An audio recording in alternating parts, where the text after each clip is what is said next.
Now to an exciting breakthrough by scientists led by the University of Cambridge in a new and efficient way of harnessing power from photosynthesis. It's a powerful chemical reaction that occurs in plants, and the research published in the journal Nature says it could one day become an important source of clean energy.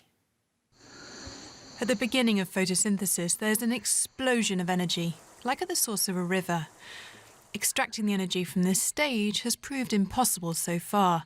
That's until scientists tried lasers. What we've done is we've taken a laser and shined it directly into the living cell. This is a cyanobacterial cell. And the laser flashes 1,000,000 billion times faster than your phone camera takes video. The laser lets scientists see what's happening at the start of photosynthesis in useful detail for the first time.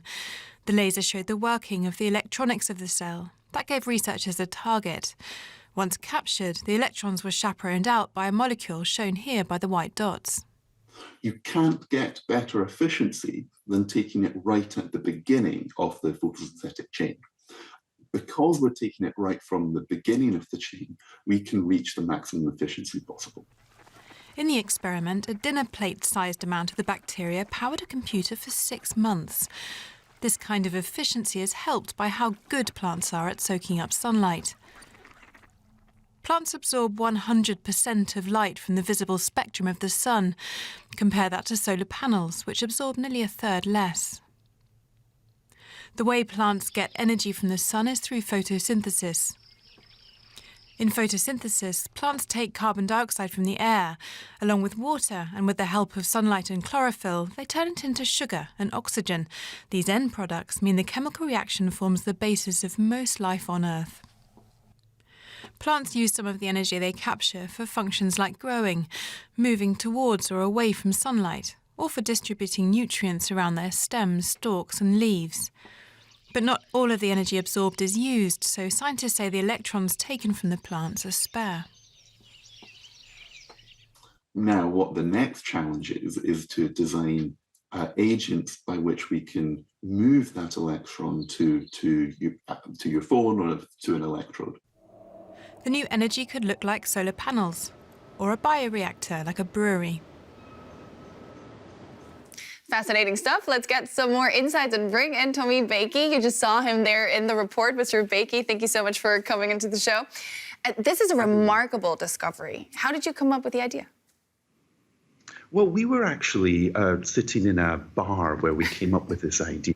It was a real experiment. We actually didn't know what would happen, and we had a real privilege to really be there and go like, wow, we've actually managed to see these charges form in photosynthesis, and then eventually worked out how to intercept them.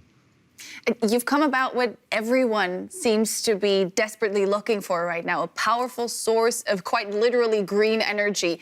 What could your technology mean for the development of the renewables sector? Well, it's quite interesting because we already rely on photosynthesis for everything we eat and for everything that we breathe, as your really good piece outlined. But what we think now is that we might be able to rely on the plant world also to power some of our devices. Now, how clean is the resulting energy really? How about the process's own carbon emissions, for example? Well, photosynthesis actually grabs carbon from the atmosphere. So it's a very difficult technical question to answer actually how green a specific technology is. You have to take into account how you're making it, where you have to transport it, and how you might recycle it in the end. But usefully, using plant-based solar cells, really all you need to do to make it is give it light and water. And it has this additional advantage that it actually takes carbon from the atmosphere, which is something that traditional solar panels wouldn't be able to do. It almost sounds too good to be true. What needs to be done to use it on a bigger scale in the future? Well, we've already outlined how, for example, we can use this technology to power computers for relatively short periods of time, admittedly.